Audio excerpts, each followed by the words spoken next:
Mesdames et messieurs, bonjour et bienvenue. Nestor Podassé, coordonnateur de la planète des jeunes panafricanistes et président de la Fédération des mouvements panafricanistes du Burkina Faso, est aux arrêts depuis le 9 février 2023. Les sources affirment qu'il s'était rendu à la gendarmerie pour répondre à une convocation du gendarme. Le commandant de la brigade de gendarmerie du Trésor embarque le leader Podassé en affirmant qu'il l'arrête sur ordre du procureur du Faso.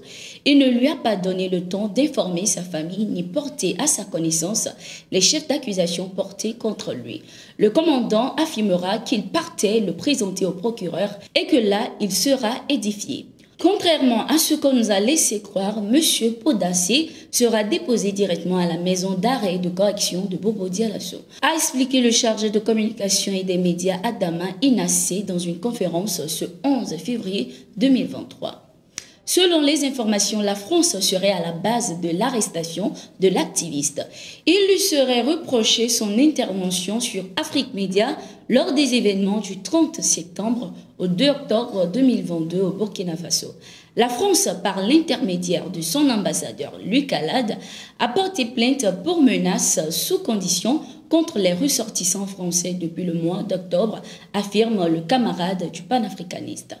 En octobre 2022, lors des manifestations publiques contre la présence de l'armée française sur le sol du Burkina Faso, Podassé aurait tenu des propos menaçants contre des intérêts français au Burkina Faso. Nestor Podassé a été déféré à la maison d'arrêt et de correction de Bobo-Dioulasso dans la soirée du jeudi 9 février 2023. Il a comparu ce 13 février 2023 pour répondre des chefs d'accusation qui lui sont reprochés. Aussitôt ouverte, le procès a été renvoyé au 27 février 2023. Ses proches plaident pour sa libération. Communément appelé Mandela premier ou général tout-terrain, Nestor Podassé est le président de l'association naturo-thérapeutique des Hauts-Bassins. Il est aussi le coordonnateur national du mouvement Planète des jeunes panafricanistes, section du Burkina Faso, une organisation anti-impérialiste qui lutte contre le franc CFA, les bases militaires françaises en Afrique, la politique de l'Occident, de la France, des États-Unis, entre autres.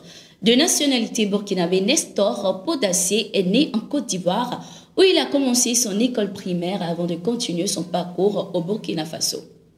En 2020, il retourne en Côte d'Ivoire pour se spécialiser en naturothérapie à l'Institut ivoirien de recherche et d'éducation en orthobiologie.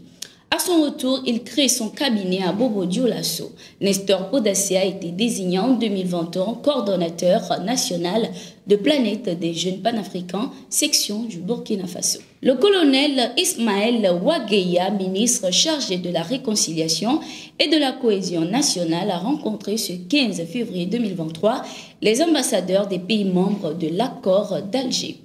Au menu des échanges, l'état de mise en œuvre de l'accord, les difficultés rencontrées, les efforts du gouvernement, la suite et les perspectives possibles. Le ministre a par la même occasion rassuré les diplomates de la volonté et l'engagement du gouvernement de la transition à œuvrer pour une mise en œuvre intelligente de l'accord issu du processus d'Alger. Les ambassadeurs ont à leur tour exprimé leur satisfaction face aux éclaircissements formulés par le ministre. Ils ont ensuite souhaité la poursuite régulièrement d'une telle rencontre pour une meilleure coopération avec le gouvernement dans la mise en œuvre de l'accord. Je suis fière de toi, ma fille. Tu es devenue une icône. Sache désormais où tu mets les pieds et veille à ne jamais avoir honte ni pitié de toi. C'est la déclaration de Laurent Gbagbo à l'occasion d'une visite de témoignage de reconnaissance effectuée par Pulchérik Balé ce 15 février 2023. Selon une note de l'activiste ivoirienne publiée sur sa page Facebook, cette visite avait pour but d'exprimer ses reconnaissances à Laurent Gbagbo pour le soutien apporté lors de son incarcération. C'est un immense honneur d'être en face de vous, Monsieur le Président. Vous avez à toutes les tribunes toujours demandé ma libération alors que vous ne me connaissiez pas. C'est la preuve de votre grandeur d'esprit et de votre attachement aux valeurs démocratiques.